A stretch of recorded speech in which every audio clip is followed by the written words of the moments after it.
Hi. Hi. Good morning. Good morning.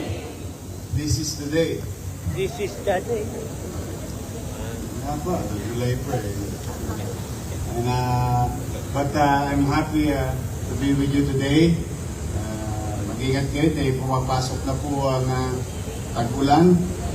2 days from now, we are going to celebrate our 455th year of anniversary or pagkakatatag ng lungsod, pamalang lungsod na ating pinaglilingkuran. At siguro napapanahon din na ipagpapuri ko ang ilang individual na bahagi ng ating organisasyon. I'm really proud of them. Ito pong mga babanggitin ko ay mga taong ipinagkusa yung kagandahang loob sa kapwa habang naglilingkod sa ating mga kababayan. Hindi naman sila obligado, pwede naman nilang itabi o ikubli, pero binabuti nilang isoli yung mga bagay na mahalaga sa ating mga mamamayan na nawalay sa kanila. Kaya siguro ngayong magang ito, in celebration of our anniversary, bagay na sila'y papurihan, maging ehemplo, at sana dahil lagi sila nasa kalsada, lalong tagulan, mapasa sana sila ng ulan, nang dumami pa sila. Gusto ko lang po tawagin si Ronald Kiambao.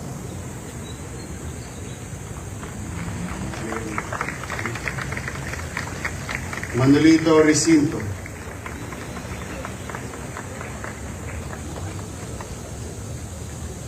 Teresa Sakal. Josephine Claus. Cristina Herrera. Rowena Soriano. Mga kapwa ko, lingkod bayan, itong nakikita niyong 6 na kapwa natin, miyembro sa ating organisasyon, sila po ay naging mabuti sa kapwa. May mga bagay silang nakuha sa kalsada at sinauli nila sa tunay na may-ari. Congratulations.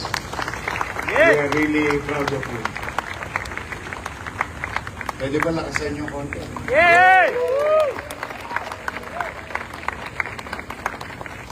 Kasi yung gawain nilang maganda, damay tayo. It creates a reflection of our organization. So, pag isa sa atin talagang tulongges, magmumukha rin tayong lahat tulongges.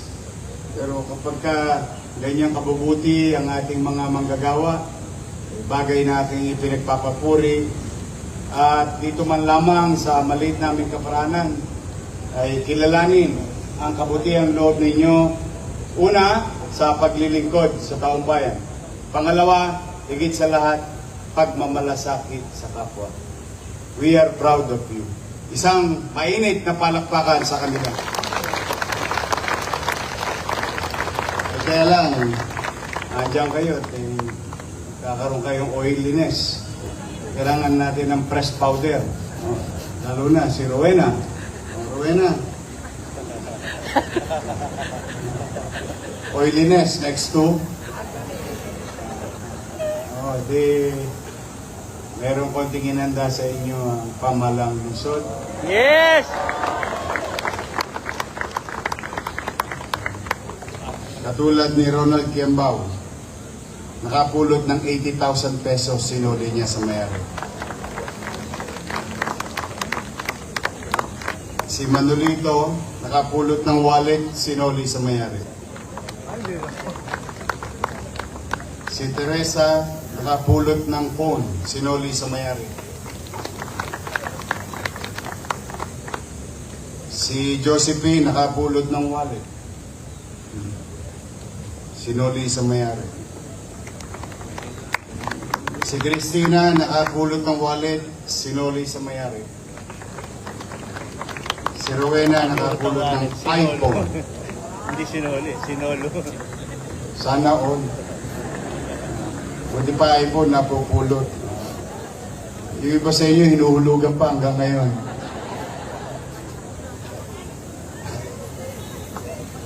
Nabali. Sinuli sa mayari. Kaya palakpakan natin si Kenneth Amorao at 10 ng kanyang membro sa DEPS. Talagang nakakahawa kayo. Simula yan sa MTPB at sa mga iba pang ahensya. Sana dumami pa kayo.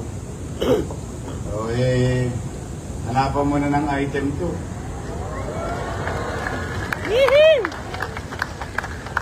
Para wag na mawalay sa atin. Ang mga mabubuti, inaakap. Yung mga tolongges, kinokonyatan. I'm really happy and proud of you. Oh, kumain na ba kayo? Hindi ba kayo kumain? Yung mag-alala, hindi kayo nag-iisa. O mamaya, pasyal niyo pamilya ninyo.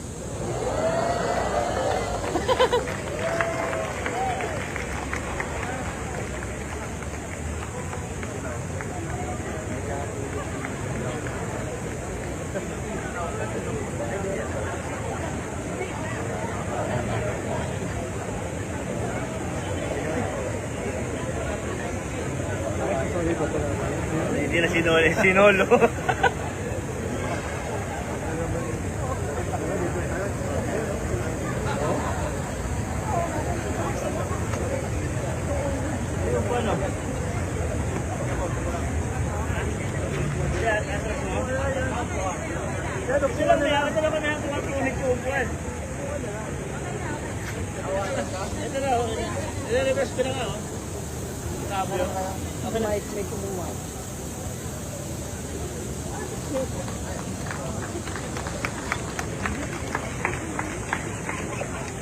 God first. Thank you. Ha?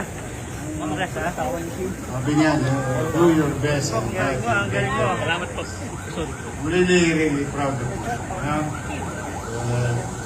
Sana nga talaga lagi tayo isa sa puso, yung paglilingkod sa kapwa. And sometimes you need to go beyond what is being asked from you. But for the meantime, I would like to welcome our partners during pandemic. Itong mga kabataan na ito na negosyante, isang organisasyon ng mga galing na kabataan sa lungsod ng Maynila ay naging malaking bahagi natin bilang mamamayan at bilang organisasyon na noong pandemya, katulong na natin to. Ngayon, muli sila nagbabalik sa Maynila. Happy naman ako dahil tutulong ulit sila sa lungsod ng Maynila. Palakpakan natin ang ating mga bisita from JCI Manila. Andyan po ang kanilang presidente Edison Ke. Halika kayo, dito kayo lahat. Papilag din kayo sa araw. Kami lang. So, halika kayo. O, sino ba mga dalaga dyan? Puro gwapo to. Gwapo na, magaling pa. Saan ko naman nakakita? Ang laking bagay yun, yung ginawa ng JCI sa atin noong pandemya. At ngayon, hindi pa rin sila nagbabago ng damdamin, layunin, na i-share ang kanilang blessings sa ating mamamayan. Today, we are going to receive 2 mobile computer learning center. Gastos nila yan. Kaya matutuwa si Maylin, Director Maylin. Ako, kasi si Director Maylin, inatasan natin na ibalik yung kaalaman ng taong bayan na merong Manila Library at palakasin ng library system natin. And in fact, we went beyond by just acquiring books. We developed and acquired subscription. So, yung subscription is a very important part of the library, wherein we did subscribe to reading materials that can be made accessible sa ating mga mag-aral. At medyo madami-dami. Ininyero, lahat ng uri na yata ginawa ni Maylin. So I'm happy for our students, especially yung mga walang pambili ng libro. But with our Manila Library being reinforced, being funded, being supported, and through Maylin Villanueva and her team being actively going around the city and helping our students in the city of Manila. Lalong lalakas ngayon ang Manila Library sapagkat meron pa silang mobile computer learning center sa loob ng JCI Manila. Lakasan niyo pa, ang dumami. Palakpak na lang kung binanggapirin. Walang tos ka siya. Palakpak kami kasama sigawan. I say, listen, thank you on behalf of the people of Manila. We are very grateful and again, and I won't forget, paulit-ulit ko sinasabi during the pandemic, nakasama namin kayo. And today, and I hope by tomorrow, next week, next month, next year, JCI Manila will be valued partner of the city government of Manila. Thank you.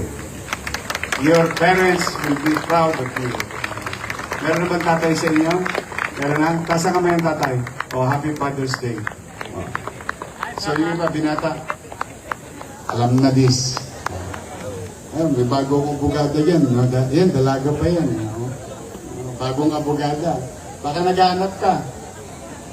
Kung wala nga mapili sa kaliwa, meron ako sa langka. So muli, thank you very much. Pa-picture lang ako sa inyo. I will be there. I'll be Hospital Sampang. So muli, bago pa uminit ang araw at tumulas ang inyong mga Natasha at Chinsang Su,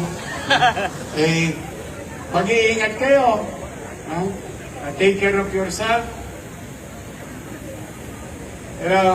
Not everyone will be given a chance to be of service to our people. Sabi nga ng kasabihan, many are called, but few are chosen.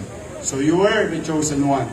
Let's be of service wholeheartedly to our people, sa ating mga mamamayan, at yung mga taong dumadako sa lungsod ng Manila.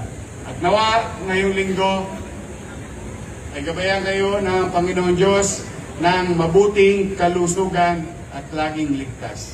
Maraming salamat at pagpalain nawa kayo ng pong may kapal. Manila! God first! Thank you.